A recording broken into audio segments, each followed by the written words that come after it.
والصلاة والسلام على حبيبه محمد وآله وصحبه أجمعين. أما بعد فأعوذ بالله من الشيطان الرجيم. بسم الله الرحمن الرحيم. يا أيها الذين آمنوا اذكروا الله ذكرا كثيرا وسبحوه بكرة وأصيلا.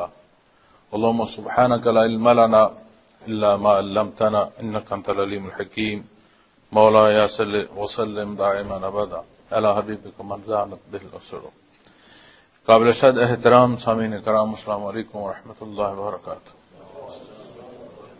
الحمدللہ اللہ کریم نے احسان فرمایا کہ اس سال پھر دارالفنون بریڈ فورڈ میں حاضری نصیب ہوئی. میں نے آپ کے سامنے مختصر سا حصہ قرآن کریم سے تلاوت کرنے کی سعادت حاصل کی ہے. ارشاد باری تعالیٰ ہے، اے ایمان والو اللہ کا ذکر بہت کثرت سے کرو، صبح شام اس کی پاکی بیان کرو. محترم سامعین کرام، قرآن کریم دوسری جگہ جہاں ذکر سے متعلق ارشاد فرماتا ہے، وہاں اس آیا کریمہ کے اختتامی حصے میں ارشاد فرماتا ہے وَلَا تَكُن مِنَ الْغَافِلِينَ. جہاں بالغدو والآصال ارشاد فرمایا گیا، جہاں اللہ جل شانہ نے بلند آواز کی نسبت کم آواز سے اللہ کی یاد، اپنے رب کے نام کی یاد فرمایا، وہیں عجز و انکساری کے ساتھ یہ جو صبح و شام ہے، اسے اگر آپ صبح اور شام اور دوامی کیفیت پر بھی لیں تو معنی بعید میں ہمہ وقت اس کا مطلب بنتا ہے. اور ارشاد فرمایا اور خیال کرنا غافلوں میں سے نہ ہو جانا. غفلت ایسی بڑی بلا ہے جو بندے کا نقصان نہ صرف یہاں کرتی ہے بلکہ اصل نقصان تو یہ ہے کہ اس دار دنیا کی زندگی کو اللہ کریم کی مرضی کے مطابق، نبی کریم صلی اللہ علیہ وسلم کے اتباع کے مطابق جو بسر نہیں کر پاتا، وہ اپنی آخرت تک کے حصے کو تباہ کر دیتا ہے. معزز سامعین کرام، بیانات، میں تو کم علم آدمی ہوں، اپنے ٹوٹے پھوٹے الفاظ عرض کرتا ہوں، جہاں تک ہو سکے دنیا میں جاتا ہوں، حاضری دیتا ہوں، ایک صدا ہے جو بلند کرنے کی کوشش رہتا ہوں. اللہ ساتھیوں کی کوششیں قبول فرمائے.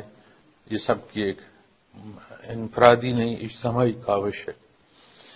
اگر ہم تقاریر کو دیکھیں تو طول و عرض میں تقاریر ملتی ہیں. ہمارے بڑے بڑے عالم فاضل ہستیاں ہیں جو تقاریر کر رہی ہیں. ہم بنیادی حصے دین کے سارے جانتے ہیں بالعموم، اور اس میں ہمارا کمال نہیں ہے کہ بنیادی حصوں کو مخلوق خدا جان پائے. اس میں کمال ہمارا نہیں ہے، اس میں کمال نبی کریم صلی اللہ علیہ وسلم کی ذات اقدس کا ہے. اللہ جل شانہ نے وہ برکات عطا فرمائی آپ کی بعثت سے، آپ نے حق مخلوق تک پہنچانے کا حق ادا فرما دیا. اسی لیے آپ کو سیرت پاک کے واقعات میں حجۃ الوداع کا وہ واقعہ بھی ملتا ہے جہاں آپ صلی اللہ علیہ وسلم نے شہادت اللہ کی جو ہے وہ لی کے بار لا، یہ حق مخلوق تک پہنچا دیا. اب جب ہم اس تقریر و بیان کو دیکھتے ہیں، بڑی بڑی لمبی تقاریر ہوتی ہیں، اور تقاریر کا ہونا کوئی بری بات نہیں ہے، اچھی بات ہے، تربیت کا سبب ہے، سنت ہے. نبی کریم صلی اللہ علیہ وسلم نے ہر موقع پر اصحاب کی تربیت فرمائی. آپ دیکھیں مسجد نبوی کے حالات دیکھیں، آپ بالعموم جہاں ضرورت ہے کسی کام کی وہاں دیکھیں، آپ غزوات و سرایہ کے حالات دیکھیں، عین میدان کارزار میں آپ صلی اللہ علیہ وسلم کے ارشادات عالی سیرت پاک کی روایات میں ملتے ہیں. تو بیان کرنا سنت ہے. اب اس بیان کا ان پہلوؤں پر ہونا جو آپ صلی اللہ علیہ وسلم نے حضور مقرر فرمائی ہیں، پھر وہ مقام وہی مطلب کلام ذاتی. اب کتنی تفاسیر ہو چکی ہیں. میں آج آپ کے سامنے اس آیا کریمہ کی ایک تفسیر جو ہے وہ بھی عرض کر رہا ہوں. تو کتنی ہی پہلوؤں سے آیات کریمہ کی تفسیر ہو چکی، مختصر اور وسیع المعنی. دوسرا حصہ ہے وہی غیر مطلب کا جو حدیث مبارکہ ہیں کہ جہاں آپ صلی اللہ علیہ وسلم نے ارشاد فرمایا الفاظ قلیل ہیں، معنی جو ہے وہ لامحدود ہے اور کتنے ہی اس کے پہلو ہیں، اور ہر پہلو جو ہے وہ مثبت ہے۔ تو جو نقطہ میں عرض کرنا چاہتا ہوں کہ آج ہم جگہ جگہ بیانات سنتے ہیں، آج کے یہ جو سوشل میڈیا ہے اس پر ہمیں ہر موضوع پر بیانات ملتے ہیں اور فقہی تحقیق ملتی ہے، وہ سارا کچھ بیان ہو رہا ہے، لیکن ہم اپنے آپ کو دیکھتے ہیں، اپنے معاشرے کو دیکھتے ہیں، اس پر کوئی اثر نہیں ہو رہا۔ کیا سبب ہے کہ جہاں سے بیان ہوتا ہے وہاں کے حقائق کی اگر تلاش کی جائے تو کئی کمزوریاں ہم جیسے خطا کاروں میں بھی ہیں اور ہم بیان دین کر رہے ہوتے ہیں۔ کیا وجہ ہے کہ یہ سارے بیانات جو ہیں مخلوق کے سامنے ساری چیزیں آ رہی ہیں اور اثر نہیں ہو رہا؟ حالانکہ صحابہ کرام رضوان اللہ علیہم اجمعین کی ہستیوں کو آپ دیکھیں، قرآن کریم یعنی دین اسلام لگ بھگ 23 سال میں نازل ہوا۔ آئندہ آنے والے 23 سال، لگ بھگ 23 سال میں معلوم دنیا کے 3 حصوں پر دین اسلام کا حق جو ہے وہ پہنچ چکا تھا، نافذ ہو چکا۔ اور صحابہ کرام رضوان اللہ علیہم اجمعین کی ہستیاں وہ ہستیاں ہیں جو نشان منزل ہیں، جو سنگ میل ہیں، اور اس نشان منزل میں ہمیں کوئی لمبی تقاریر نہیں ملتی، کوئی بہت لمبے چوڑے واعظ نہیں ملتے، مختصر کلمات ملتے ہیں اور عین اس موضوع کے مطابق ملتے ہیں اور بڑے مضبوط مبارک الفاظ بیان فرمائے۔ زیادہ جو چیز ہمیں ملتی ہے وہ ان ہستیوں کے اعمال ملتے ہیں، ان کی تبلیغ کلام سے نہیں، ان کی تبلیغ عمل سے تھی۔ اب وہ عملی تبلیغ جو ہے اس نے اس درجے کا اثر مرتب کیا کہ اللہ کریم نے احسان فرمایا، میت محمد رسول اللہ صلی اللہ علیہ وسلم کی برکت تھی کہ معلوم دنیا میں 23 سال میں وہ حصہ نہ صرف پہنچا، نافذ ہوا، پہنچا تو کل دنیا میں۔ آج ہم پوری دنیا میں ہیں، جگہ جگہ تقاریر ہو رہی ہیں، کبھی ہم نے غور کیا کہ اس تعلیم و تعلم سے ہم پر اثر کیوں نہیں پڑ رہا؟ تو سمجھ آتی ہے کہ اللہ جل شانہ نے جو ارشاد فرمایا کہ یہ جو غفلت ہے اس سے بچنا۔ اب غفلت کیا ہے؟ یہ تو کوئی نہیں کہ کوئی یہ کہے کہ میں دن کو رات کہہ رہا ہوں یا رات کو دن کہہ رہا ہوں یا کھانے کو پانی کہہ رہا ہوں یا پانی کو کھانا کہہ رہا ہوں۔ غفلت یہ ہے کہ اس حقائق کو ہم نے پس پش ڈال دیا ہے کہ یہ جہان فانی ہے، یہاں عارضی ساعتیں ہیں، اللہ کریم نے پیدا فرمایا، یہ امتحان گاہ ہے، نہ کوئی ہمیشہ رہا ہے نہ ہم نے ہمیشہ رہنا ہے، بلکہ کل جہان فانی کی زندگی جب تک اللہ کریم کو منظور اور مقبول ہے یہ، اس کے بعد اس کی ساتھ بھی لپیٹ دی جائے گی۔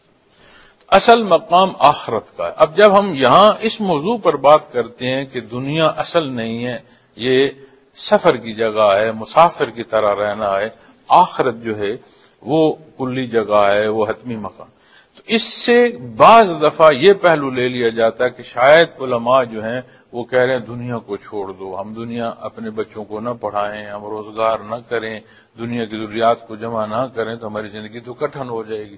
یہ کیا کہتے ہیں؟ لیکن یہ بات درست نہیں ہے۔ دین اسلام حق اور حلال منع نہیں فرماتا، محنت سے منع نہیں فرماتا، بلکہ دین پر عمل پیرا ہوتے ہوئے آپ زندگی کے جس شعبے میں ہوں آپ کو یہ استعداد نصیب ہوتی ہے کہ آپ لیڈنگ رول پر جائیں۔ تو یہ جو دین اور دنیا کو ہم نے الگ سمجھ رکھا یہ ایسا نہیں ہے، لیکن جو نقطہ میں عرض کرنا چاہتا ہوں کہ ساری تعلیم و تعلم کے ساتھ ہمارے معاشرے میں وہ قوت ایمانی کیوں نہیں پیدا ہو رہی جو اس امت کو ایک جگہ جمع کرتے؟ وہ قوت ایمانی ہمیں کیوں نصیب نہیں ہو رہی کہ ہمارے لیے مقدم اللہ کریم کا حکم ہو، ہمارے لیے مقدم نبی کریم صلی اللہ علیہ وسلم کا اتباع ہو؟ دنیا میں ہیں، دنیا کے اسباب ہیں، لیکن کل تو دنیا نہیں ہے، مقصد حیات تو دنیا نہیں ہے، دنیا ہی ہے جس میں امتحان ہے، اور دنیا ہی جو ہے کوئی شے ایسی نہیں ہے سمیت اس دنیا کی جو اللہ نے پیدا نہیں کی، یہ اللہ کی مخلوق ہے۔ اس میں ویسے رہنا جیسا اسے پیدا کرنے والے نے حکم دیا ہے، یہ وہ حصے ہیں جو آخرت کو تعمیر کرتے ہیں۔ اب میں جو اپنا نقطہ عرض کرنا چاہتا ہوں وہ شعبہ تصوف سے کرنا چاہتا ہوں۔ گو آج شعبہ تصوف کو جو معنی یا سمجھا بالعموم جا رہا ہوتا ہے وہ یہ ہوتا ہے کہ شاید کوئی شخصیت پرستی کا نام شعبہ تصوف ہے، ایسا نہیں ہے، یا شاید جو مسائل اور مصائب ہیں ان کا علاج شعبہ تصوف سے ڈھونڈا جائے، ایسا نہیں ہے، یا کسی کو جادو ہے، جنات ہیں، اس کی ذہن پر اثرات ہیں، تو شاید اس کا علاج جو ہے یہ تصوف ہے۔ یہ بڑی ذیلی اور عمومی چیزیں ہیں جنہیں ہم عین تصوف سمجھتے ہیں۔ تصوف وہ حصہ ہے جو بندے کو اس حالت سے، جہاں ہم اس حالت کو پہنچ چکے ہیں کہ ہمارے احساس جو ہے وہ زندہ نہیں رہا، مغلوب الحال ہو گئے ہیں۔ بظاہر ہم بڑے سمجھدار ہیں، بظاہر ہم بڑی اچیومنٹ کر رہے ہیں، لیکن ہم مغلوب الحال اس درجے کے ہو چکے ہیں کہ ہم غافل اس حد کے ہو چکے ہیں، غفلت اتنی چھا چکی ہے کہ ہم میں سے ہر ایک اپنی ذات سے باہر دیکھ ہی نہیں پا رہا۔ حالانکہ بنیادی حصہ جو ہے وہ اشار ہے، اور جہاں ذات کی بات آتی ہے، اگر لفظ میں اور صرف ذات کو لے لیں تو یہ ہمیں نفس اور نفس کی مضبوطی اور اس کی خواہشات کی پیروی میں لگانے کا سبب بن جاتی ہے۔ اور اس غفلت کا علاج قرآن کریم جو بتاتا ہے، جسے تصوف آپ کہہ سکتے ہیں، وہ جہاں تعلیمات محمد رسول اللہ صلی اللہ علیہ وسلم پر کیفیات محمد رسول اللہ صلی اللہ علیہ وسلم کا نصیب ہونا کہ وہ عمل میں نظر آئے۔ اب اس سے مراد یہ نہیں ہے کہ اگر میں کہوں کہ ہاں اس شعبے سے جو منسلک نہیں ہے اس پر میں اعتراض کر رہا ہوں، قطعاً میں اس پر اعتراض نہیں کر رہا۔ ہاں یہ میں ضرور کہہ رہا ہوں کہ یہ دار فانی ہی ہے جس میں محنت کرنی ہے، جس میں مجاہدہ کرنا ہے، جس میں اللہ کی رضا اور اللہ کریم کا قرب چاہنا ہے اور اس کے پانے کے لیے کوشش کرنی ہے۔ آپ حدیث شریف میں دیکھیں کہ بخاری شریف میں ہے کہ اللہ جل شانہ نے فرمایا کہ فرائض کے بعد بندے مومن اپنی فرائض کی تکمیل کے بعد جب نفلی عبادت اختیار کرتا ہے اور اللہ کی رضا چاہتا ہے تو اللہ کریم اسے اس درجے پر پہنچا دیتے ہیں، ایسا محبوب فرما لیتے ہیں کہ اللہ کریم ارشاد فرماتے ہیں، نبی صلی اللہ علیہ وسلم نے فرمایا کہ اللہ اس کی زبان ہو جاتی ہیں، اس کی آنکھیں ہو جاتی ہیں، اس کے کان ہو جاتے ہیں، اس کے ہاتھ پاؤں ہو جاتے ہیں۔ اب اس سے کیا مراد ہے؟ وجود کی نسبت کرو گے تو ایمان جاتا رہے گا، لیکن اس کا اطلاق ذات باری کی طرف کرو گے تو معنی بعید مراد ہوگی، یعنی وہ کوئی شے دیکھنا پسند نہیں کرے گا جسے اللہ نے پسند نہیں فرمایا، کوئی ایسا کلام سننا پسند نہیں کرے گا جو اللہ نے ناپسند فرمایا، کوئی ایسی وجودی حرکت اور اپنی وجود کی قوت کو ایسا استعمال نہیں کرے گا جو عند اللہ ناپسندیدہ ہے۔ تو آپ غور فرمائیں کہ یہ عطا اور یہ مقام بھی یہیں اسی دار فانی میں نصیب ہونا ہے، لیکن کب؟ صاحب ایمان کے فرائض کی تکمیل کے بعد پھر جو محنت اور مجاہدہ ہے۔ اور اگر ہم یہ خیال کریں معزز سامعین کرام کہ میں نے تو نماز بھی پڑھی، میں نے روزہ بھی رکھا، میں نے زکوٰۃ بھی دی، میں نے اپنے معاملات میں ایک احترام رکھا، الحمدللہ اللہ قبول فرمائے، لیکن اگر اس سے یہ گمان ہو کہ آخرت میں نے خرید لی تو یہ ایسا نہیں ہے۔ یا ایھا الناس اعبدوا ربکم الذی خلقکم، خالی جو تخلیق ہے یہ ساری عبادات اس کا افزانہ نہیں ہو سکتی، اور رحمت اللہ کی بنا بخشش تو ہے نہیں۔ تو جب آپ اس حصے کو اس پہلو سے دیکھیں گے کہ مجھے جتنی فرصت ملی ہے اس فرصت کا اعلی استعمال، اور شعبہ تصوف کیا ہے؟ شعبہ تصوف نہاں خانے دل پر محنت کرتا ہے، اور یہاں کیا ہے؟ یہاں آپ کی وہ نیت ہے جسے نبی کریم صلی اللہ علیہ وسلم نے ارشاد فرمایا انما الاعمال بالنیات، وہ بنیاد ہے جو ہر اعمال کے لیے خالص ضروری ہے، اور اخلاص ایک کیفیت ہے، اور کیفیت تمام نہیں ہو سکتی کہ میں یہ کہوں کہ یہ جو کاغذ ہے یا یہ جو میز ہے یہ یہاں آگے بات تمام ہوگی، نہیں، اس میں تغیر بھی ہو سکتا ہے، اس میں ترقی بھی ہو سکتی ہے، اور اس میں تنزلی بھی ہو سکتی ہے، اور ترقی کی حد کوئی نہیں مقرر فرما سکتا۔ اگر کہیں حدود کی بات آئے گی تو سوائے قرآن و حدیث کے اور کوئی حد طے نہیں ہو سکتی، اور جب بات آپ کیفیات کی کرتے ہیں تو ایسی کیفیت، اب آپ مجھے بتائیں، ہمارا ایمان ہے اللہ وحدہ لا شریک ہے، اور یہ بنیاد ہے، لا الہ الا اللہ، کوئی الہ نہیں ہے سوائے اللہ کے، اللہ لا الہ الا ہو، کوئی عبادت کے لائق نہیں سوائے اللہ کے۔ آل یاسر کی بوڑھی خاتون، اسے اتنی سزا دی گئی معزز سامعین کرام کی اس کی آنکھوں میں خون تھا۔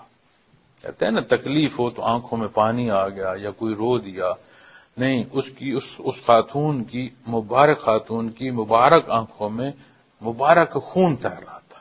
کیوں اتنی سزا دی ابو جہل نے؟ کیوں سزا دی؟ کہ انہوں نے توحید مانی، انہوں نے رسالت مانی، انہوں نے حق کو اقرار کیا. اب جب وہ تھکا، اس نے محسوس کیا کہ یہ خاتون مرد ہو جائے گی لیکن یہ میری بات نہیں مانے گی، تو اس نے سرگوشی کی. یہ صحیح روایات میں بات ملتی ہے، اور وہ پہلی شہید خاتون ہے جو دین اسلام پر شہید ہوئی. اس نے کہا کہ تم دل سے نہ مانو، زبان سے کہہ دو کہ جو میں کہہ رہا ہوں یہ درست ہے، اور وحدہ لا شریک کا انکار زبانی کر دو، دل سے بے شک قائم رہو. کچھ میری رہ جائے گی، تمہاری جو ہے سزا ختم ہو جائے گی. اس ضعیف خاتون جس کی آنکھیں دنیا نہیں دیکھ رہی تھی، جس کی آنکھیں یہ گرد و پیش کے جو حصے سامنے اسے نہیں دیکھ پا رہے تھے، آنکھوں میں اتنا خون تیر رہا تھا. اس نے فرمایا جب میں دیکھ رہی ہوں کہ وہ واحد اور لا شریک ہے تو میں کیسے کہہ دوں کہ وہ اس واحد اور لا شریک نہیں. ہم یہ دیکھتی آنکھوں ہمیں کیوں نہیں سمجھ آتی کہ وہ واحد اور لا شریک ہے؟ ہم مخلوق کے پیچھے بھاگتے ہیں، ہم دنیا کے پیچھے بھاگتے ہیں، ہم اپنی ذات، اپنی نفسانی خواہشات کے پیچھے بھاگتے ہیں. ان ساری تقاریر کے باوجود، کلام ذاتی جسے حفاظت الہیہ نصیب ہے اس کے باوجود، ہمیں حدیث مبارکہ نصیب ہے اس کے باوجود، ہمیں سنت خیر الانام نصیب ہے اس کے باوجود، تو پھر کبھی ہم نے سوچا کہ کیا سبب ہے؟ جہاں بات ہوتی ہے امت کی بات ہوتی ہے، امت کہاں ہے؟ امت کیسے ہوتی ہے؟ کیا عدد سے امت ہوتی ہے یا نظریے سے امت ہوتی ہے؟ کیا نظریات ذاتی ہونے چاہیے یا وہ نظریہ ہونا چاہیے جو اللہ نے مقرر فرمایا، جو اللہ نے عطا فرمایا؟ تو معزز سامعین کرام، جب آپ ان پہلوؤں کو دیکھیں گے تو جو نقطہ میں عرض کرنا چاہتا ہوں وہ یہ ہے کہ شعبہ تصوف وہ دستک ہے، وہ کیفیت اور حال کو اس مقام تک لانے کا سبب بن جاتا ہے کہ یہ ادراک نصیب ہو کہ یہی دنیا نہیں ہے، یہی میں نہیں ہوں.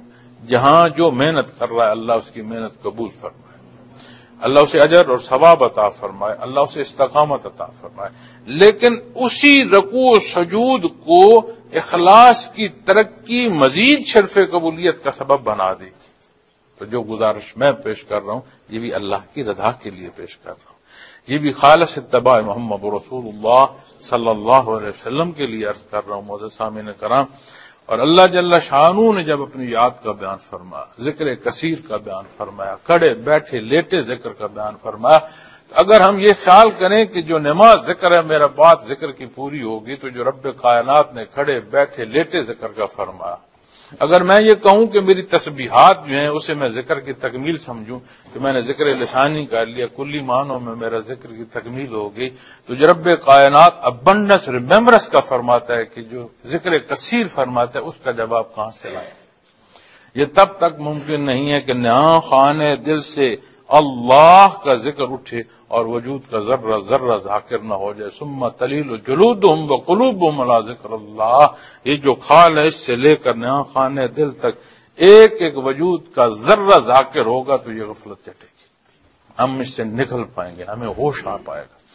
جب آپ صلی اللہ علیہ وسلم نے فرمایا نا خیر القرون ثم الذین یلونہم ثم الذین یلونہم، او کما قال محمد رسول اللہ صلی اللہ علیہ وسلم، یقیناً ہر آنے والا لمحہ کمزور ہے. وہ آپ کو اکثر بزرگوں کا میں ایک واقعہ سناتا ہوں، حضرت رحمۃ اللہ علیہ سنایا کرتے تھے کہ روٹیاں بیچتا ہے ایک بزرگ، ضعیف آدمی ہے، روٹی بیچتا ہے. وہ قیمت کیا بتاتا ہے؟ وہ کہتا ہے باسی جو ہے وہ 2 کی بیچوں گا، تازی 1 کی. اس کی صدا کیا ہے؟ وہ کہتا ہے باسی 2 کی، یعنی 2 اس پر 2 گنا قیمت ہے، اور باسی جو ہے وہ 2 گنا، تازی ایک حصے کی. تو حضرت کیا کر رہے ہیں؟ تازی کو 2 پر بیچیں، باسی کو 1 روپے پر بیچیں تو کوئی خریدے؟ ان کا نہیں، تمہیں کیا معلوم، کوئی نہ خریدے میں خود کھا لوں گا. یہ باسی ایک وقت قریب ہے نبی کریم صلی اللہ علیہ وسلم کے زمانے مبارک کو، میں اسے کیسے قیمتی کہہ دوں؟ یہ قیمتی ہے نہیں. تو یقیناً یہ انحطاط کلی معاشرے پر اثر انداز ہو رہی ہے، اسی لیے ہمیں معاشرے کے ہر حصے میں یہ انحطاط نظر آتی ہے، اثر انداز ہو.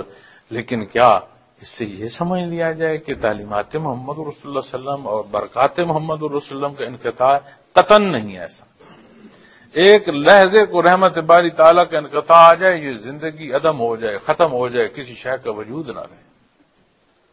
لا تقوم الساعة حتى لا يقال في الارض اللہ اللہ، او کما قال محمد رسول اللہ صلی اللہ علیہ وسلم. ایمان اٹھ گیا دنیا نہیں رہے گی، ایمان ہے تو دنیا قائم ہے۔ اس لیے ضروری یہ ہے کہ ہم اس نقطے کو سمجھیں، ہم بام مقابل نہ کھڑے، ہمیں دین مترادف کھڑا کرتا ہے، مقابل ہمیں اپنی ذات اپنی انا کھڑی کرتی ہے۔ اور اللہ کریم نے احسان فرمایا، یا ایھا الذین آمنو، اے وہ لوگو جنہیں ایمان نصیب ہے۔ قرآن کریم نے تو دعوت حق یا ایھا الناس بھی ارشاد فرمایا، یا ایھا الذین یا ایھا الکافرون بھی قرآن کریم نے ارشاد فرمایا۔ شکر نہیں ہم کریں، ہمیں یہ حصہ نصیب ہوا، یا ایھا الذین آمنو، ہمیں یہ حصہ نصیب ہوا۔ آمنوا اذکروا اللہ ذکرا کثیرا، اے وہ لوگوں جنہیں ایمان کا شرف نصیب ہے، اللہ کا ذکر کثرت سے کرو۔ ذکرا کثیرا، کثرت کسے کہو گے؟ عمل کثیر وہ ہوگا جو تمام اعمال سے بڑھ کر ہوگا۔ عمل ہو سکتا ہے، کثیر نہیں ہو سکتا جب تک تمام اعمال سے بڑھ کر نہیں ہو سکتا۔ اللہ کریم ہر عبادت قبول فرمائے، ہر پہلو قبول فرمائے، عبادت کی توفیق عطا فرمائے۔ لیکن جب اللہ کے ذکر کی بات آتی ہے تو عملی ذکر ہے، لسانی ذکر ہے اور خفی ذکر ہے۔ ذکر کی حکم کی تو بات سمجھ آئی پوری ہوگی، کثرت کو کیسے پورے کرو گے؟ یہ وہ حصہ ہے جب تک وجود کا ذرہ ذرہ اس میں شامل نہ ہو عمل کثیر حاصل نہیں ہوتا۔ اللہ کریم مشائخ اعظام کی محنتیں قبول فرمائے، ہم جیسے کمزوروں اور نالائقوں کو اس قابل کرے کہ ہم یہ حق لوگوں تک پہنچانا جو صدق کے دل سے ہے اس کا پہنچانا ہمیں نصیب ہو۔ وَسَبِّحُوا بُكْرَةً وَأَصِيلًا، اور صبح اور شام، اب صبح و شام مارننگ ایوننگ تو ہوا، لیکن اس کا ایک معنی جو بعید ہے وہ الدوام بنتا ہے، یعنی ہمہ وقت، ہر وقت۔ اب جب کثرت کی بات آئے گی تو اس معنی پر پہنچیں گے جہاں ہمہ وقت اللہ کا ذکر نصیب ہو۔ تو معزز سامعین کرام، پھر وہ حصہ ہے جہاں ایمان کی تقویت نصیب ہوگی، ایمان مضبوط ہوگا اور کامل ہوگا۔ وَالَّذِي يُصَلِّي عَلَيْكُمْ وَمَلَائِكَتُهُ لِيُخْرِجَكُم مِّنَ الظُّلُمَاتِ إِلَى النُّورِ، وہی تو ہے جو تم پر رحمت بھیجتا ہے اور اس کے فرشتے بھی، تاکہ تمہیں اندھیروں سے نکال کر روشنی کی طرف لے جائیں۔ اب یہاں جہاں اللہ کی یاد بیان فرمائی گئی، اب جس رکوع سے میں نے یہ ابتدا کی ہے یہ سورۃ الاحزاب کا ہے، اور پچھلے رکوع کا جانتے ہیں اختتام کہاں ہو رہا ہے؟ ما قان محمد ابا احد من رجالکم ولکن رسول اللہ وخاتم النبیین وکان اللہ بکل شیء علیما۔ کوئی شے نہیں بچتی کہ جس کے ہم منتظر ہوں۔ اللہ کریم نے اس حصے کی تکمیل فرما دی ہے۔ آپ صلی اللہ علیہ وسلم امام الانبیاء خاتم النبیین، تکمیل نبوت ہے آپ کی ذات اقدس پر۔ جو کچھ عطا فرما دیا گیا ہے اب میری اور آپ کی ذمہ داری ہے کہ نہ صرف اسے سمجھیں اس پر عمل کریں، عمل کرتے ہوئے کاربند رہیں تا دم واپسی، کہ جب سانس ٹوٹے تو اس ایمان میں ٹوٹے۔ جب سانس ٹوٹے فرشتہ آئے، فرشتہ سوال کرتا ہے فیما کنتم، تم دنیا جہان میں کیا کرتے رہے ہو؟ لوگ جواب دیں گے آگے فرشتے کو، ہم بڑے پھنسے ہوئے تھے، ہم مجبور تھے، ہمارے حالات ایسے تھے، ہمارے بڑے ایسے تھے کہ ہم ان کی پابند تھے۔ تو فرشتے کہیں گے کہ آج چھوڑ کر تو دنیا کو جا رہے ہو، اس وقت چھوڑ دیتے، تب کیوں نہیں چھوڑا؟ آج بھی تو چھوڑ کر جا رہے ہو۔ اس لیے یاد رکھیں، کسی غلطی، کسی کوتاہی، کسی کمزوری کا کوئی جواز نہیں ہے۔ اللہ کریم نے حق عطا فرمایا، مالک نے ہمیں پیدا فرمایا، یہ گرد و پیش یہ ساری مخلوق اللہ رب العالمین کی ہے۔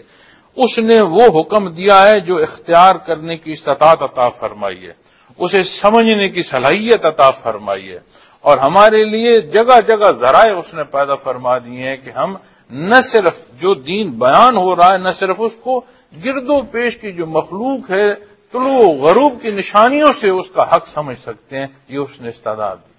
اگر ہم نہیں سمجھ رہے، ہم سن رہے ہیں، ہم عمل نہیں کر رہے، ہم قرآن پڑھ رہے ہیں اس کے مطابق زندگی بسر نہیں کر رہے، ہمیں احادیث مبارکہ سنائی جا رہی ہیں لیکن عمل میں ہمیں اپنی وہ نظر نہیں آ رہی، تو کیا ہم سن رہے ہیں؟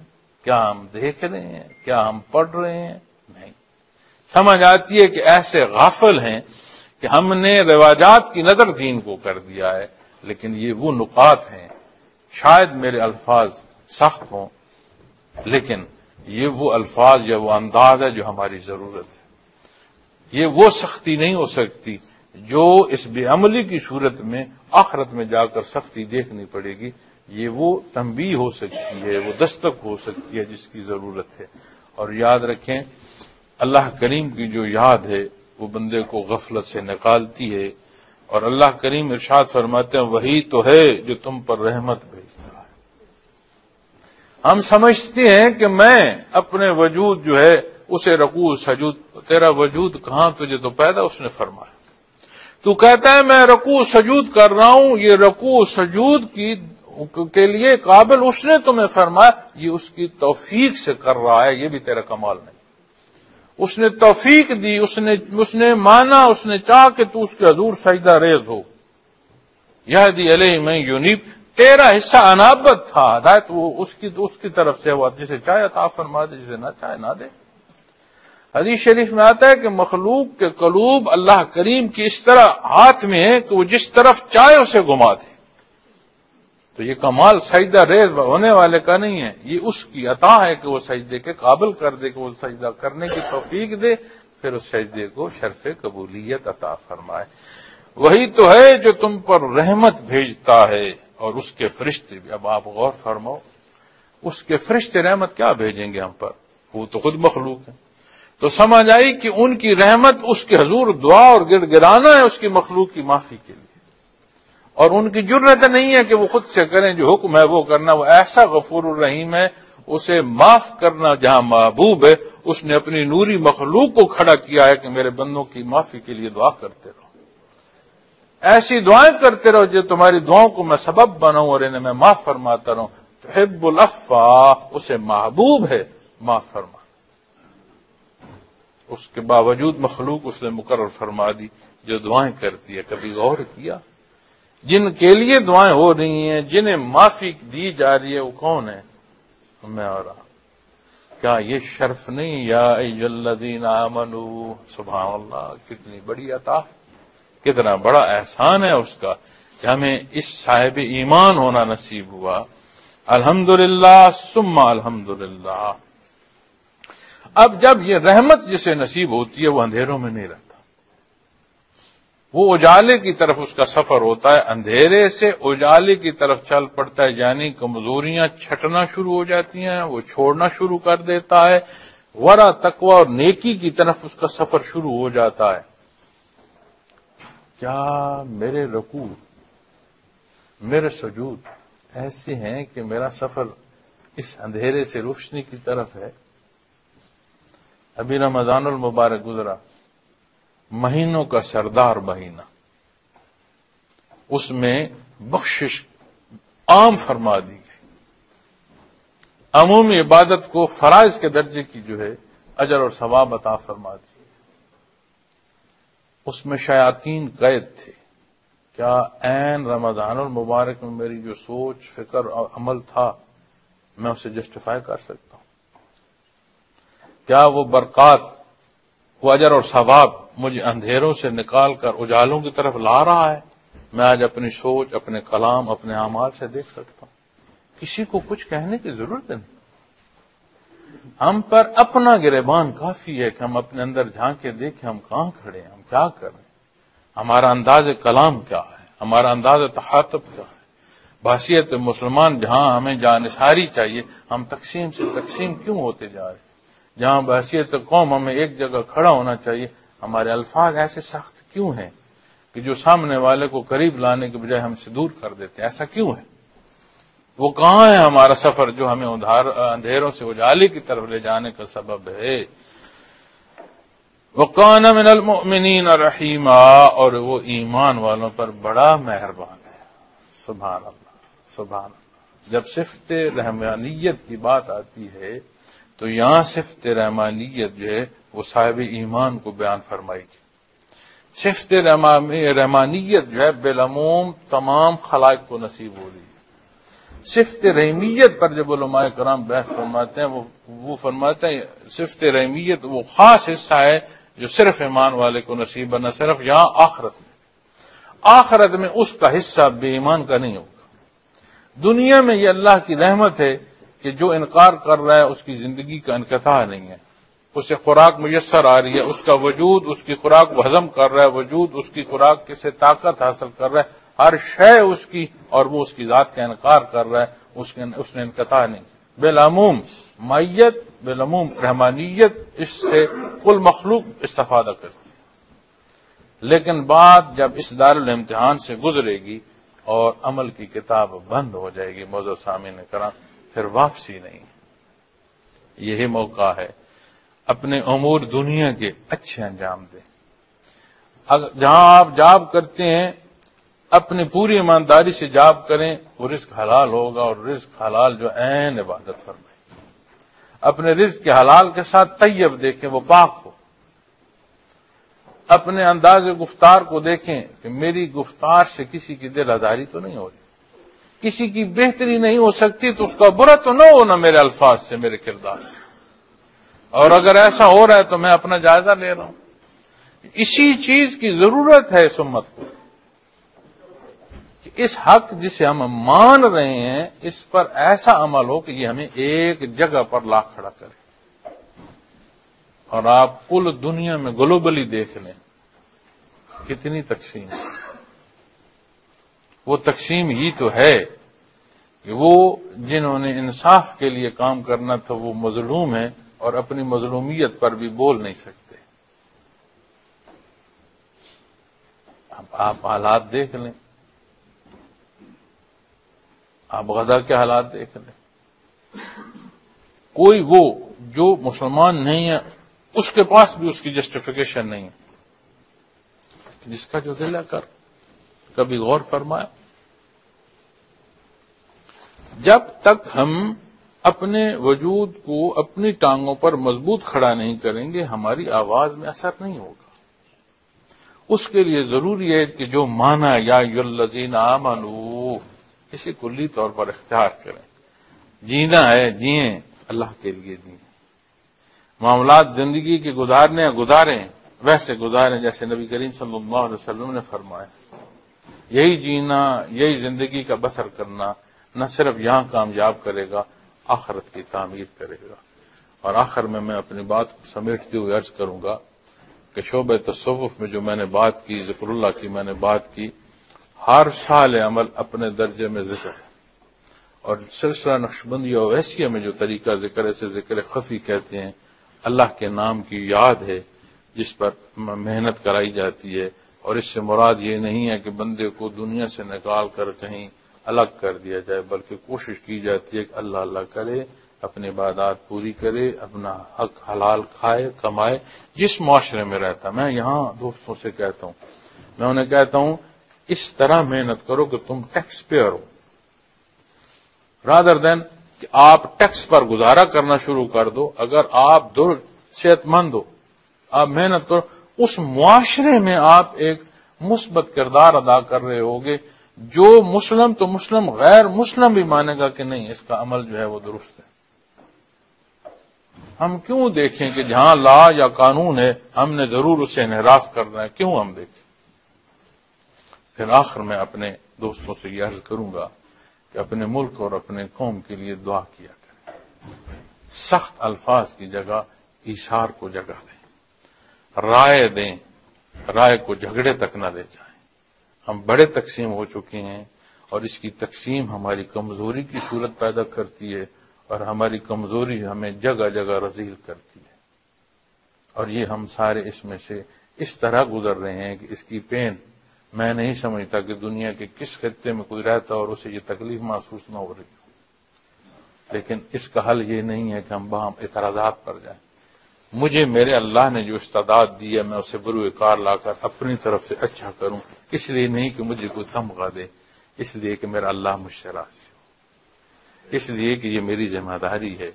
اللہ کریم ہم پر رحم فرمائے، اس امت کو اتفاق اور اتحاد عطا فرمائے، ہمارے وطن عزیز وہاں جہاں پاکستان، اللہ پاک اسے امن دے، ہماری قوم کو استقامت دے، یہاں جہاں آپ بستے ہیں اللہ آپ کے لیے یہاں آسانیاں فرمائے، اللہ یہ توفیق دے کہ جہاں جہاں آپ بستے ہیں آپ کا کردار اچھا ہو، نہ صرف بحیثیت مسلمان آپ کے اندر محبت اور اتفاق ہو، بلکہ غیر مسلم تک آپ کا اعلیٰ کردار اچھی تبلیغ کا سبب بنے۔